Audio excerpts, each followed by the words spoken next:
Bismillahirrahmanirrahim. Alhamdulillah rabbil alamin. Allahumma salli wa sallim ala sayyidina Muhammadin wa alihi wa sahbihi ajma'in. Qala al-musannif rahimahullah wa nafa'ana bihi wa bi ulumihi wa bi ulumi sa'ir salihin liyaumiddin. Amin. Qala wa qawluhu sallallahu alaihi wasallam yu'ta bil alimi yawmal qiyamah fayulqa fin nari fatandaligu aktabuhu fayaduru biha kama yaduru al-himaru birraha fayatufu bihi ahlun nar fayaquluna ma baluk fayaqulu kuntu amur bil khair wa la ati wa anha 'anil syarr wa ati. Wa qawluhu sallallahu alaihi wasallam adalat syahadatu zur al-isyraka billah marratain aw thalathan. Walamma 'adda Rasulullah sallallahu alaihi wasallam akbar al-kaba'ir qala fi akhiriha wa syahadatu zur aw wa qawlu zur wa lam yazal yuraddiduha hatta wadda sahabatu annahu sakat.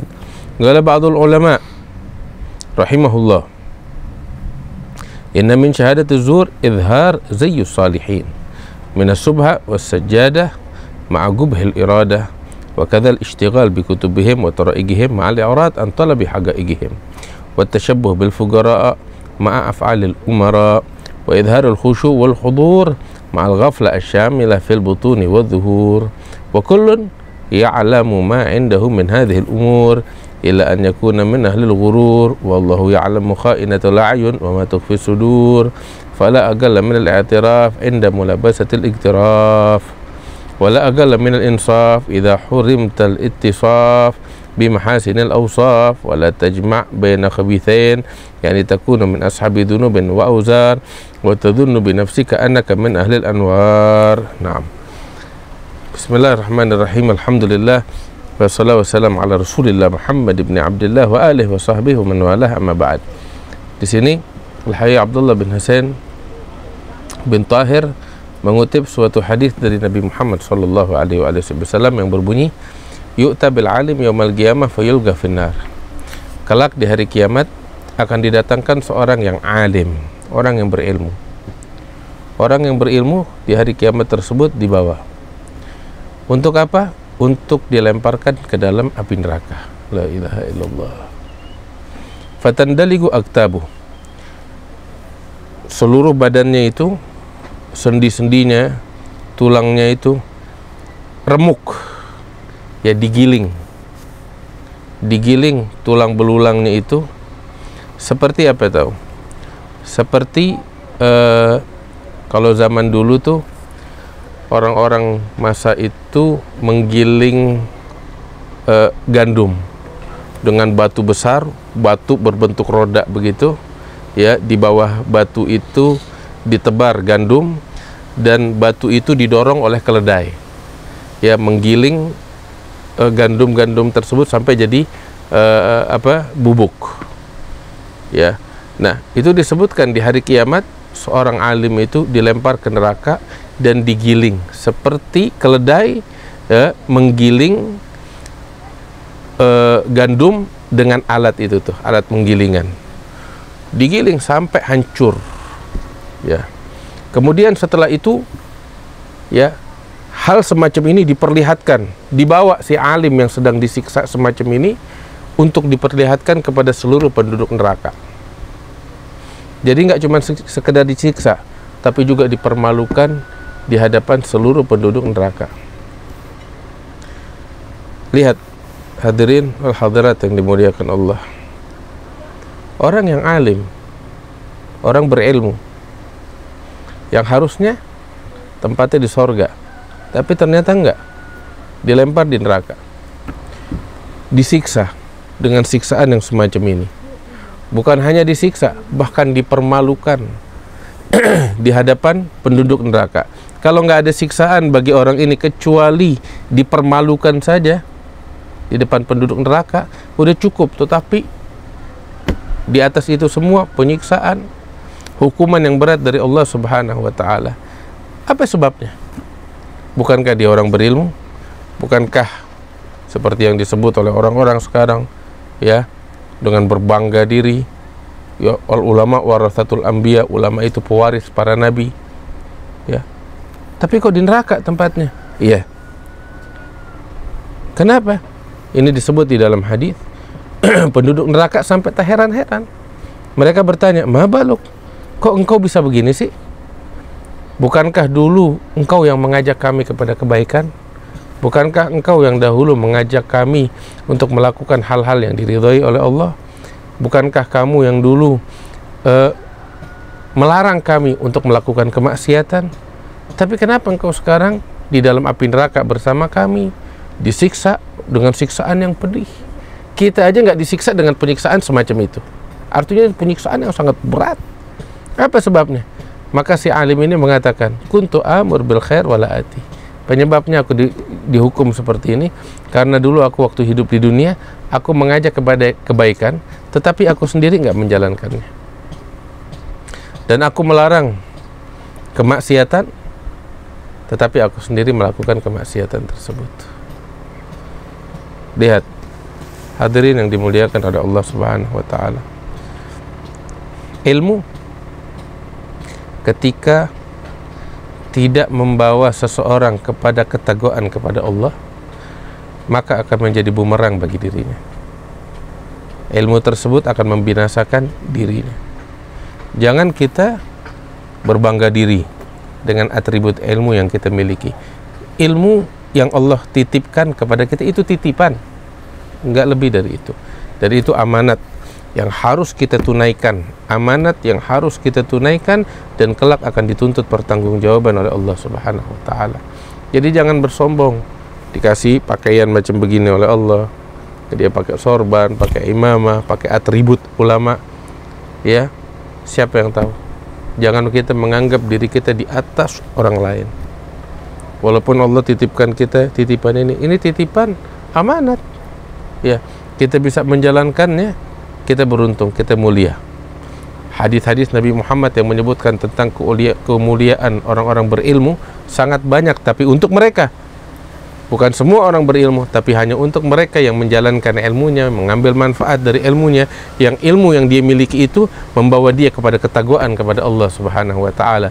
Tetapi ketika ilmu tidak bermanfaat baginya, ilmu yang dia miliki tidak menjadikan dia sebagai orang yang bertakwa, hanya akan membuat dia bersombong diri, maka ambil kabar, masiruh, tempat kembalinya dia ke dalam api neraka, naudzubillah, sebagaimana Nabi Muhammad bilang. Ini bukan saya ngomong, ya, tapi ini Rasul sallallahu alaihi wasallam yang mengatakan. Bahkan di dalam hadis yang lain yang sahih yang diriwayatkan oleh Al-Imam Hakim fil Mustadrak wa ghairuh, orang yang pertama dibakar di api neraka itu tahu siapa? Orang yang dibakar di dalam api neraka pertama-tama bukan penyembah berhala. Ya. Siapa yang dibakar pertama kali di dalam api neraka? Yang pertama kali dibakar di dalam api neraka ulama. Na'udzubillah. Ulama yang pertama dibakar di dalam api neraka sebelum penyembah berhala. Kok bisa gitu? Mereka menyembah berhala karena kebodohan mereka. Tapi ini melanggar perintah Allah, maksiat, sedangkan mereka punya ilmu. Makanya Al-Ghazali bilang, wailun lil jahil marratan wahidah, wailun lil alim sab'a marrat alladzi lam ya'mal bi ilmi. Celaka bagi orang yang bodoh yang enggak belajar, haitsu lam yata'allam. Kecelakaan satu kali.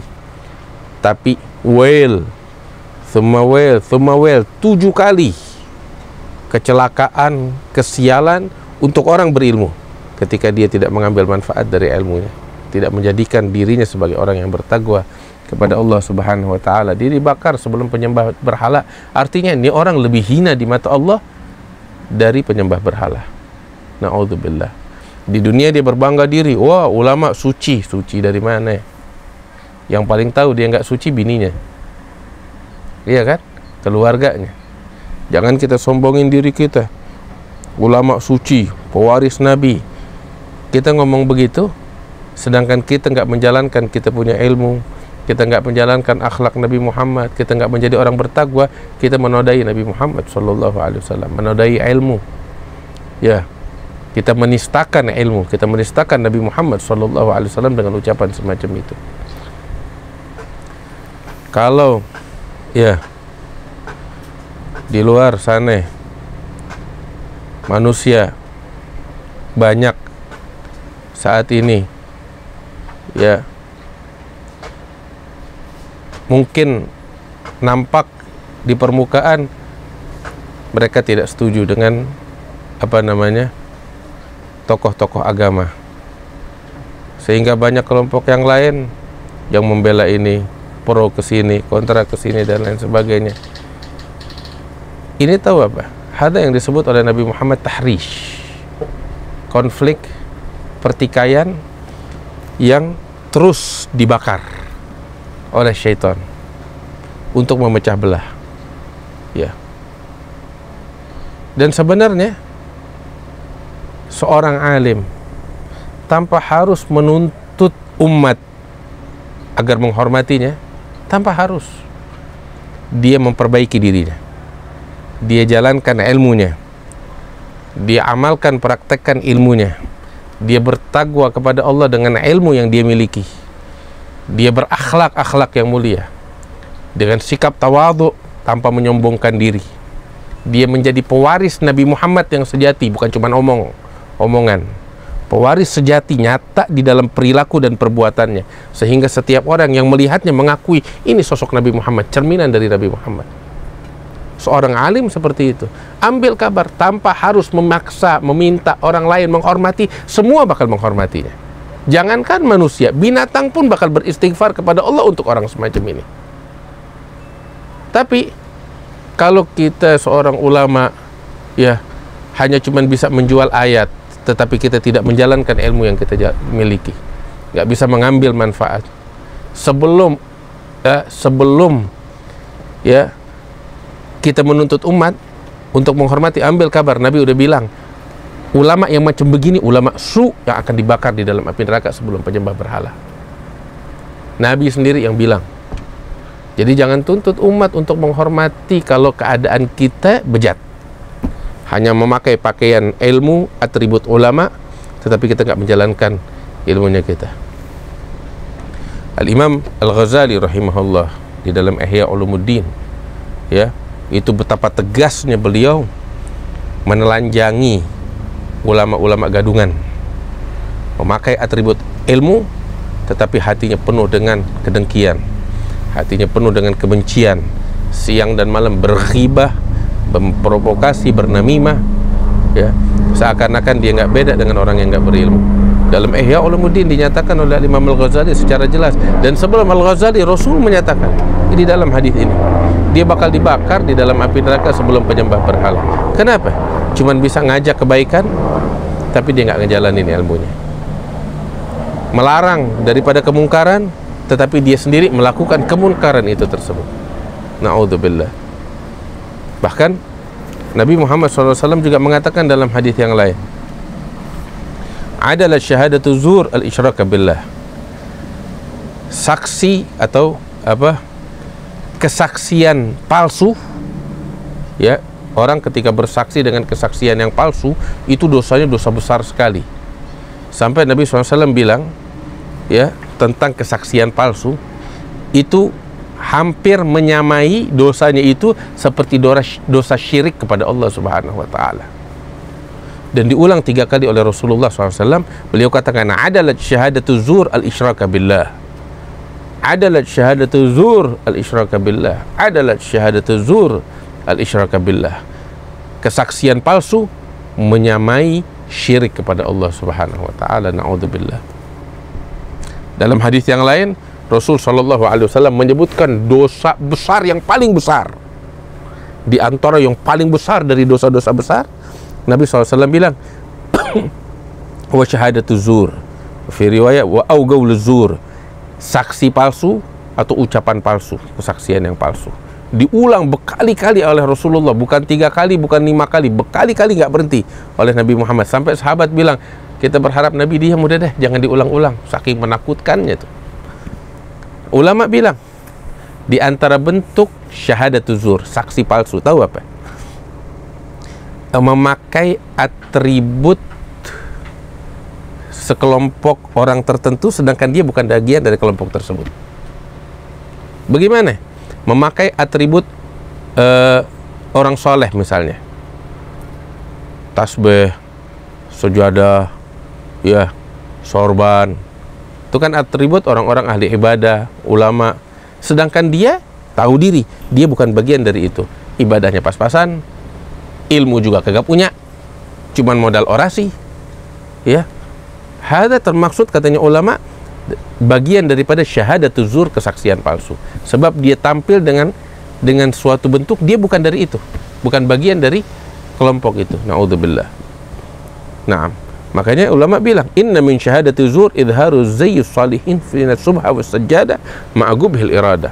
Di antara bentuk kesaksian palsu adalah menampakkan diri di hadapan halayak ramai dengan bentuk atribut kaum solihin, daripada tasbih, sujadah dan lain sebagainya, sedangkan dia bukan ahli ibadah. Ya, sibuk ya berbicara di atas mimbar ya tentang tasawuf, ilmu tasawuf, sedangkan hatinya penuh dengan kotoran. Ya, sehingga dia di mata manusia, wah, ini sufi, ini orang saleh, ini orang masya Allah, zuhud, tapi hatinya penuh dengan kecintaan kepada dunia. Penipu. Ada syahadatuz zur, syahadah yang kesaksian yang menipu. Naudzubillah. Dan setiap orang tahu borok yang ada di dirinya. Tiap orang tahu borok yang ada di dirinya. Dan alangkah baiknya seseorang tahu menempatkan dirinya, tahu diri, dan tahu menempatkan posisinya. Itu yang terbaik seperti itu. Udah dirinya bukan ulama, bukan da'i, bukan orang soleh, minimal tahu diri. Jangan sok jadi mereka, padahal bukan dari mereka. Yang lebih gila lagi zaman sekarang tahu apa? Udah bukan ulama, udah bukan orang soleh, ya, belaga jadi seperti mereka, terus ngeritik para ulama, para solehin. Lihat. Makanya Hayy Abdullah Haddad, beliau katakan, wa zamanin ukisat ahwaluhu sara fihi alwajhu fi adil gafa. Ini zaman-zamannya Hayy Abdullah Haddad, semuanya terbalik. Kepala udah di tempatnya kaki, kaki di atas kepala, terbalik. Naudzubillah. La ilaha illallah. Minimal katanya Hayy Abdullah bin Husain bin Tahir, kita tahu diri. Kita pendosa, biar tahu diri. Kita bukan orang alim, biar tahu diri. Tempatkan diri kita tuh di tempatnya masing-masing, disesuai dengan tempatnya. Nah, jangan kita ngumpulin dua perkara yang tercela. Apa itu? Kita sebagai pendosa, tapi menganggap diri kita sebagai aulia. Na'udzubillah.